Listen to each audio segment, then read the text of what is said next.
Hello, this is Reverend Don Lewis, and welcome to the 50th episode of Living the Wiccan Life. In this episode, we're once again bringing you footage from last year's St. Louis Pagan Picnic, to coincide with this year's Pagan Picnic being held this weekend, and I hope that many of you will come out and see us there.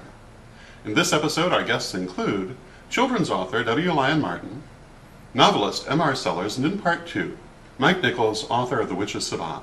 I hope that you enjoyed this, our 50th episode. I'm Lyon, Lyon Martin on my books. I'm an illustrator and author of pagan children's books. We interviewed you a couple of years ago, and at that time you had just brought out a book, but now you have several books. Yes. The first book, when you interviewed me before, was in paperback. It's now in hardcover and full color, and it's actually bigger than the original book. And my second book came out in January, and it's called Aiden's First Full Moon Circle, and obviously it's about a full moon circle. And inside of the book there's a squirrel that is called Seamus, and he has acorns he's collecting that are hidden in the pictures.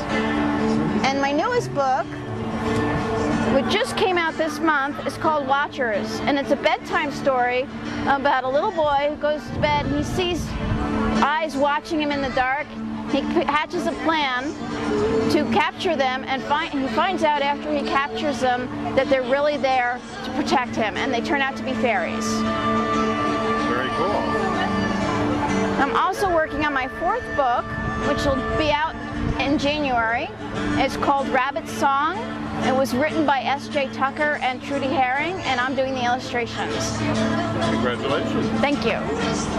And one of the things we feel is most important is to have more resources for young people. So I think it's very important that you're doing this kind of work. And would you like to say a little bit about what is and is not available for young people in our community? When I started with the first book, there was hardly anything available for children. There was mostly pagan parenting books. But since I started this, there are now board books and workbooks and coloring books and all kinds of activity books. As far as I know, I'm still the only one doing the storybooks, but it's very exciting that I'm not the only one doing it, because I can't possibly cover all of the things that can be covered. You know, and what I've done with my books is I've created online, there are teaching guides that can be brought into the regular public and homeschooling classrooms that cover all the curriculum points, so that the books can be used by anybody, not just pagan parents reading to their children. Very good. Your work is very innovative in that respect, in many respects. Thanks. What do you want to see in the future in terms of resources for young people, but also what do you plan to do in the future?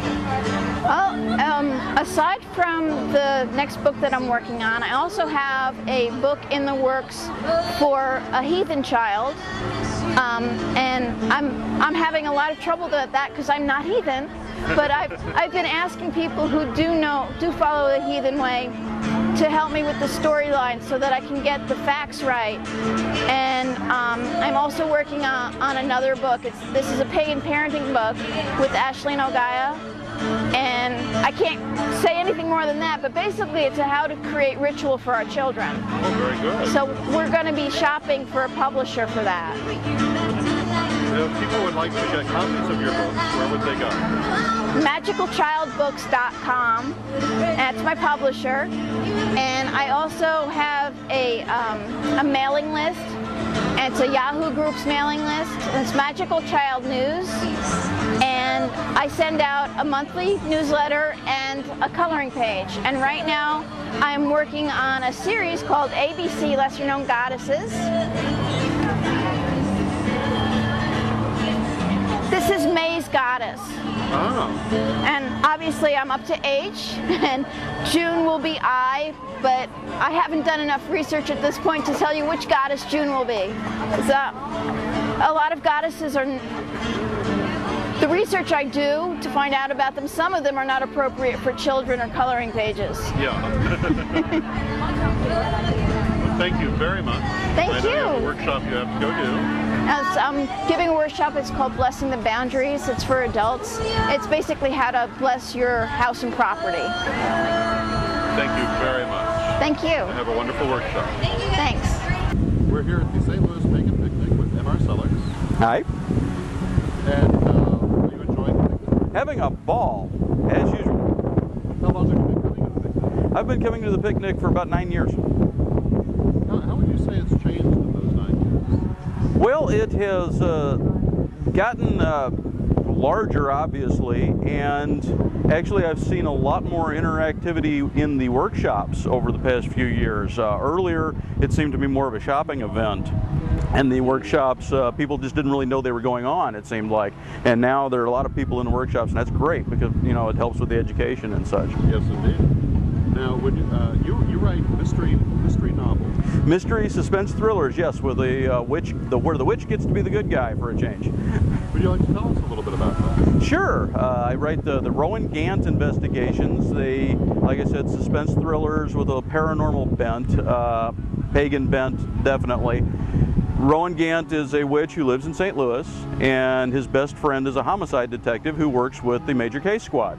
So whenever they have an odd sort of case that has occult overtones or something like that, he ends up getting involved, and the magic goes slightly over the top in that Rowan has some fairly well-developed psychic abilities and can communicate with the dead. They don't always speak to him in the right terms, so he has to do a lot of interpretation, but that allows him to help them discover who the killer is, and it's a lot of fun if you're into that, you know, kind of genre, the paranormal genre. Very cool. If people wanted to find out more about your novels, where would you send them? I would send them to my website. That's www.mrsellars.com. That's MRSELLARS.com. And what do you hope to see for the picnic in the future? I'd like to see it continue to grow and to have a lot more workshops and a lot more non-pagans come through. Now, we've been having a lot of that in the past few years. I'd like to see more and more of that so that people can pick up and get educated. I think that's one of the main thrusts of doing something out in the big park like this, is to get education out there. And is it reasonable to assume you'll be here next year? It is very reasonable to assume I'll be here next year. The only reason I miss this is if my publicist has booked me elsewhere.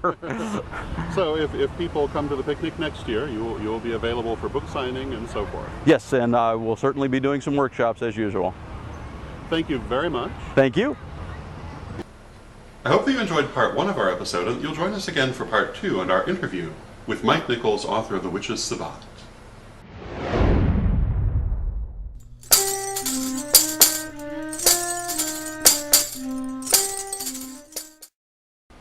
Oberon Zell, Reverend Don Lewis, you knew sooner or later we'd do something like this, and this year's the year.